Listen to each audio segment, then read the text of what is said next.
में press conference आ रही है।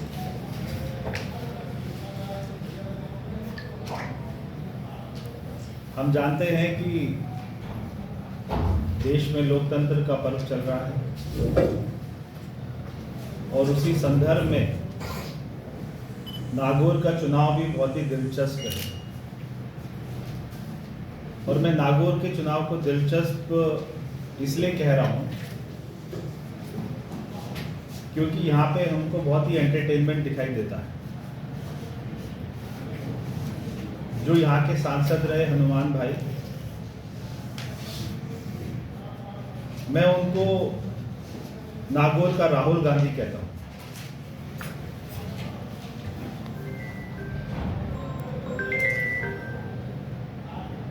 देश में जब भी राहुल गांधी जी भाषण देते हैं तो देश के लोगों का एंटरटेनमेंट होता है।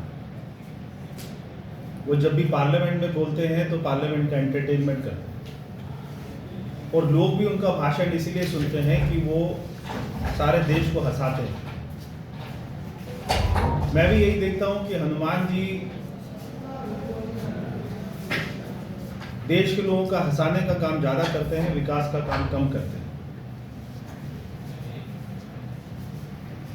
इसलिए हमको एक ऐसे उम्मीदवार की जरूरत है जो यहाँ पे नागौर का विकास कर सके।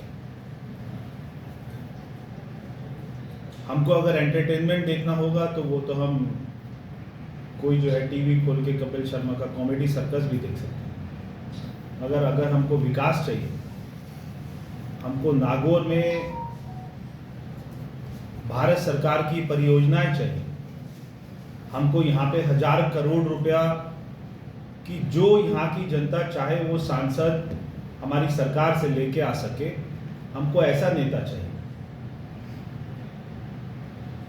एक समय था जब हनुमान जी का डंका था, वो समय निकल चुका है। उन्होंने जाट समाज को बहुत ही गुमराह करने का काम किया, उन्होंने राजस्थान की जनता को बहुत ही गुमराह करने का काम किया। आज वो सारे लोग उनको समझ चुके हैं, जान चुके हैं और जो नागौर की जनता ने भुगता है, क्योंकि अगर हमारी सरकार है और कोई इंडिपेंडेंट आदमी कोई सांसद बनके कोई भी काम नहीं करवा सकता, ये हमको अच्छे से पता है। हमने उनको कई भाषणों में सुना हनुमान जी को कि वो कहते हैं मैंने बहुत संघर्ष किया है और मैं संघर्ष कर रहा हूं।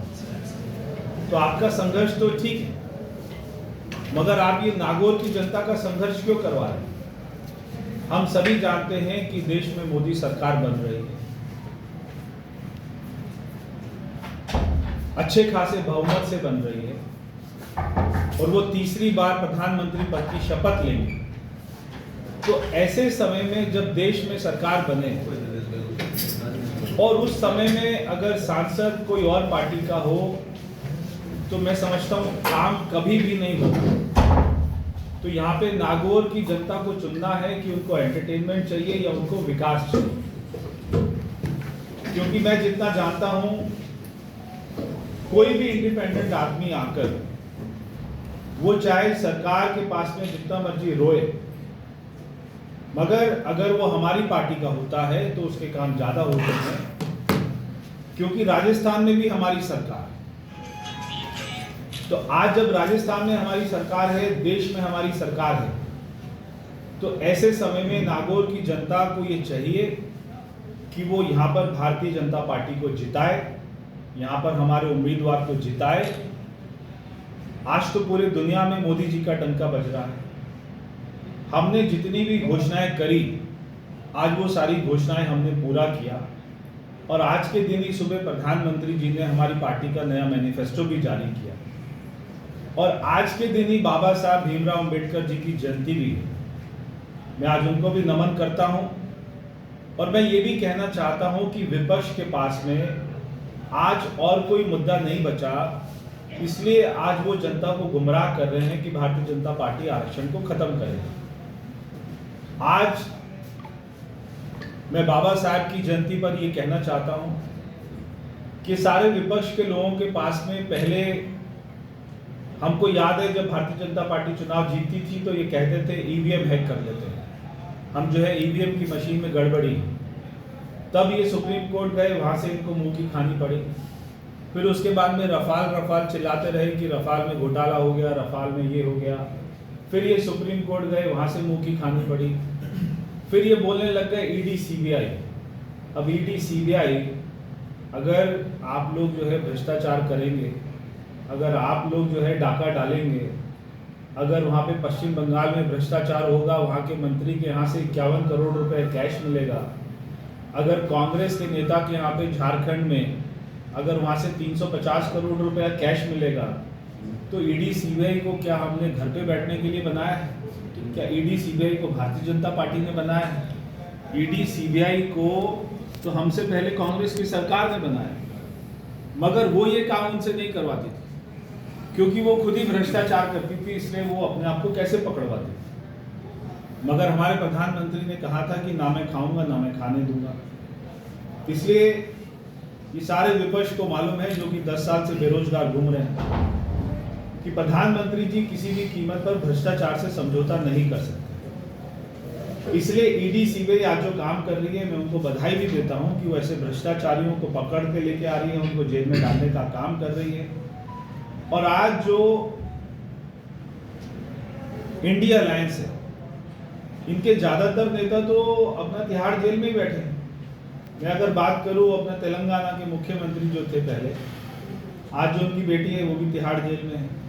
आज जो दिल्ली का मुख्यमंत्री है, इंडिया अलायंस का जो एक जो है अपना पार्टनर है, आज जो है वो भी जेल में है। तो सारे नेता तो इनके जेल में जा रहे हैं, या तो जेल में जा रहे हैं या बेल पर बाहर आ रहे हैं। तो ऐसे ऐसे लोग, और मैं एक दिन जो है जमा कर रहा था कि इंडिया अलायंस के जितने भी पार्टनर है, अगर उनका भ्रष्टाचार का टोटल किया जाए तो 12 लाख करोड़ रुपए का भ्रष्टाचार आता है। तो 12 लाख करोड़ रुपए देश की जनता से लूट कर खाए, और आज वो बोले कि ईडी सीबीआई उनको ना पकड़े, ऐसा हो नहीं सकता और कभी होगा भी नहीं। और आज जब उनके पास में कोई मुद्दा नहीं बचा विपक्ष के पास, तो आज वो ये कह रहे हैं कि आरक्षण खत्म करेंगे।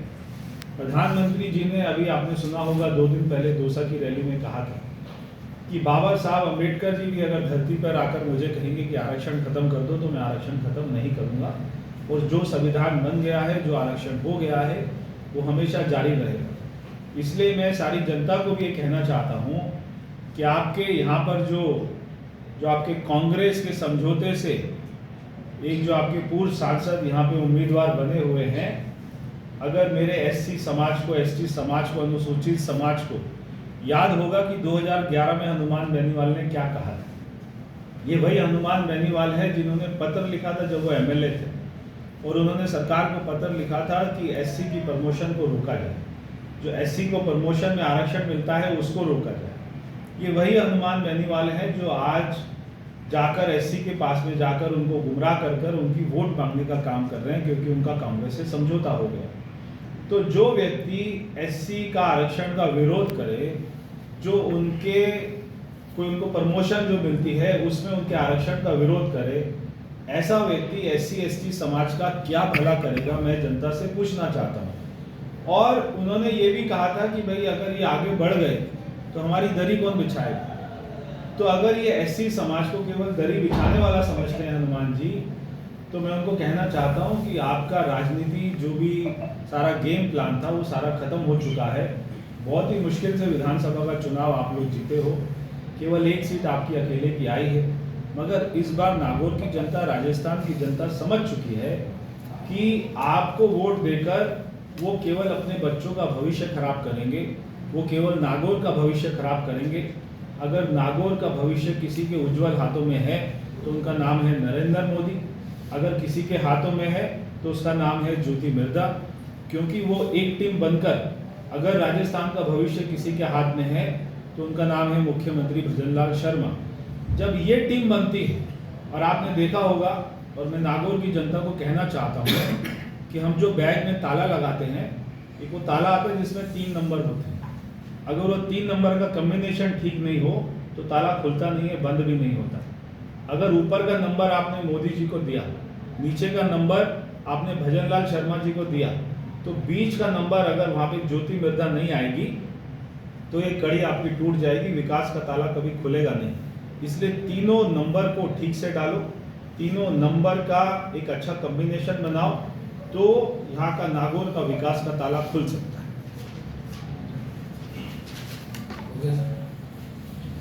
आप शुरू करें। राहुल गांधी जी बता रहे हैं हनुमान बेनीवाल पे, तो बीजेपी ने